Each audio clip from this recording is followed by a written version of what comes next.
Do you lead a team? Maybe you're starting to lead a team for the first time, or maybe you've even changed jobs and you are leading a new team. Hi, I'm Jenny Cole from Positively Beaming.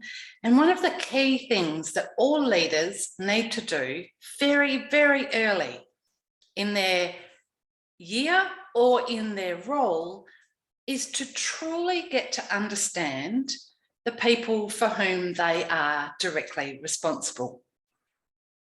If you're a senior leader, you may be responsible for your middle leadership team, but you may also have oversight over other people in the organisation. And it's a little bit tricky to understand who it is that you're supposed to get to know and at what kind of depth. I always recommend that you get to know the people who are your direct reports. So in a school situation, if you're a senior leader, that might be your deputies or your assistant principals. It could even extend as far as the heads of learning or the heads of year. And in a primary school, it may include some of those important middle teacher leaders. But it shouldn't be more than about 12 people. However, in organisations and in schools, there are often a great deal more than 12 people. The tip that I'm going to share with you today can work from 2 to 200 people. And it's something that I call speed dating or speed coaching. And it goes a little bit like this. If you are brand new to your school, to your team, or to your organisation, this is exactly how it runs. If you're returning or you've got an existing team, we're going to modify it a little bit at the end. So if you're new, you need to get to know as many people as humanly possible, as quickly as humanly possible. So you might need to put out an email or ask your assistant or somehow communicate to as many people as possible exactly what you plan to do. And what you plan to do is to quickly get to meet and understand as many people as possible. That means getting your diary or your calendar and scheduling meetings of no more than 15 minutes per person. In fact, I actually think that you can do this in 5 minutes if you're clever. But people feel a little miffed if the first time they've met you, they've only had 5 minutes. So maybe schedule 10 to 15 minutes per person. Tell people that that's all you're going to have time for in the beginning, but it won't be the only conversation you have with them throughout the year. And the people come to you and you sit in a place that is quiet, that is uninterrupted, where you're both sitting without a desk in front of you or anything that would obscure your body language and your connection. So 2 comfortable, easy chairs would be ideal. If you have to sit around a table, make sure that you are sitting kind of near each other, not across from each other. And it goes a little bit like this. All you do is ask an open-ended question. And as they are your direct reports, you might want to gather a bit of really quality information as well. It might just be, right here, right now, we're only going to be talking about our work relationship. Over the year, I'm going to get to know you personally. But as a member of the XYZ school community or as a member of this organisation, what is it that you bring? What do you like to do? What are your superpowers? What are you good at? What are your strengths?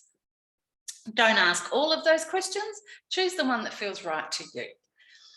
And then you ask something like, if this year was the best year ever for you, what would I be noticing? What would you be doing? Tell me about what you'll be proud of in December if this year has been the best year ever for you. Again, don't ask all of that question. You've only got 10 minutes. The key is to ask people to look forward for possibilities, to look forward and to describe what success means, to look forward and give you a sense of what it is that's important to them. You can, if you want to, take notes, but I wouldn't. I would just listen, nod, smile, go, yes, okay, tell me more. What else? Oh, that's interesting. Say more about that. Or how did you know how to do this? So your job is to keep the conversation going towards that preferred outcome, towards that future perfect that your staff member is describing. And then after that question, you can say, so tell us a little bit about you. How long have you been here? Tell us a bit about yourself personally. Do you have kids? What do you do on the weekend? Hobbies? That's only if you've got time, because remember, you've promised that you will get back to that a bit later on. So what you've asked is, tell us about what you're good at, what your strengths are. Tell us about what you would be hoping would happen this year in your role. So if they're a teacher, tell me what you'll be proud of in your teaching role. Or if they're a member of the leadership team, you might say, so if this year was awesome for you and for the school, tell me what you'll be doing more of. Tell me what you'll be doing less of. As I said, optional questions about personal and family, but also you could say, what is it that you need from me? What would you like me to make sure that I don't get rid of? What would you like me to make sure I do more of? And get a little bit of feedback about how it is that you can be the best leader possible for the team.